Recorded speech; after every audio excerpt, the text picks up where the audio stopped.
The Pogues singer Shane MacGowan had a turbulent friendship with fellow singer Sinead O'Connor, and she once made a desperate bid to save his life over 20 years ago. Shane, who was most famous for the Pogues' Christmas hit, Fairy Tale of New York, passed away at the age of 65 on Thursday, November 30, after a series of health battles, including encephalitis, as well as a long history with alcohol and drugs. But over 2 decades ago, in 1999, his life was saved by fellow musician Sinead O'Connor, who also tragically passed away in July this year, when she took drastic action to try and stop him from using heroin. The pair famously recorded a duet, Haunted, together, which stormed the charts, but their friendship later soured when Shane was arrested at his home in northwest London after Sinead called the police to tell them he was in possession of heroin. He was charged with possession in January 2000, and it is understood the amount was small. At the time of the arrest, Sinead said she had phoned emergency services after she found Shane collapsed on the floor of his home, and said it made her angry to see him destroy himself, so she called the police in an attempt to dissuade him from accessing more heroin. She explained, "I love Shane and it makes me angry to see him destroy himself selfishly in front of those who love him." Police gave Shane a formal caution which requires the accused to admit their guilt, and once the caution was accepted, the case against him was dropped. In the years following the incident, Shane admitted he was grateful to Sinead for saving his life, as her actions gave him the wake-up call he needed to kick his heroin habit. When asked in an interview if Sinead's decision to call the police ended his relationship with her, he said, "No, but it ended my relationship with heroin.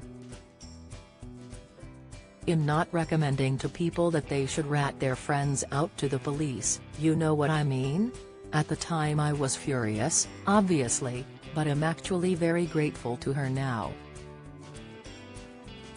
However, in the immediate years that followed the incident, the pair's friendship remained strained and Sinead blasted Shane's continued drug use in an unauthorized biography released in 2021. In the book, titled A Furious Devotion, the authorized story of Shane MacGowan, she fumed, "I saw him 5 years ago, a man that had given up. His bed is faced towards his television, it looks like a coffin. On one side has got his drink, and on the other his drugs, has got the remote, and he just sits there 24/7. He doesn't want to live or he wouldn't be doing all the drugs. Nobody doing all these things wants to live, whether it's the tramp in the street, the guy in the apartment, or whether it's Shane." Her comments sparked backlash from Shane's wife Victoria Clark, who branded the outburst as total nonsense and said Sinead's comments were definitely not helpful for Shane's mental health. She said, "I just need to say that this is total nonsense. Absolutely not true. Shane MacGowan is very happy with his life and very motivated. I think it's important to remember that when people are struggling with depression or addiction, it doesn't help to judge them, and it's definitely not helpful for their loved ones who, like me, have also got challenges and need encouragement to get through." After Sinead's sad passing in July this year, Shane and his wife Victoria Clark took to social media to pay tribute, writing, "We don't really have words for this, but we want to thank you, Sinead, for your love and your friendship and your compassion and your humor and your incredible music." Shane's history with both drugs and alcohol has been long documented, and in 2016, his wife explained that his work and drinking had always gone hand in hand. She also claimed that Shane had struggled with Class A drugs and had even missed his flight to open for Bob Geldof due to his addiction issues.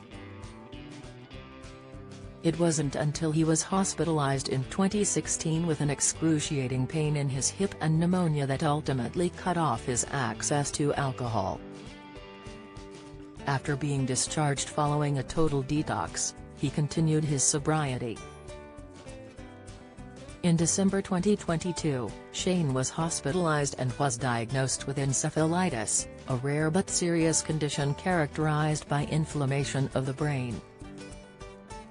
He was hospitalized once again for a lingering infection in July, only to be discharged last week ahead of the Christmas season.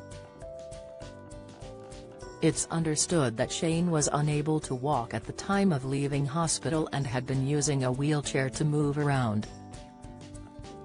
Follow Mirror Celebs on Snapchat, Instagram, Twitter, Facebook, YouTube and Threads.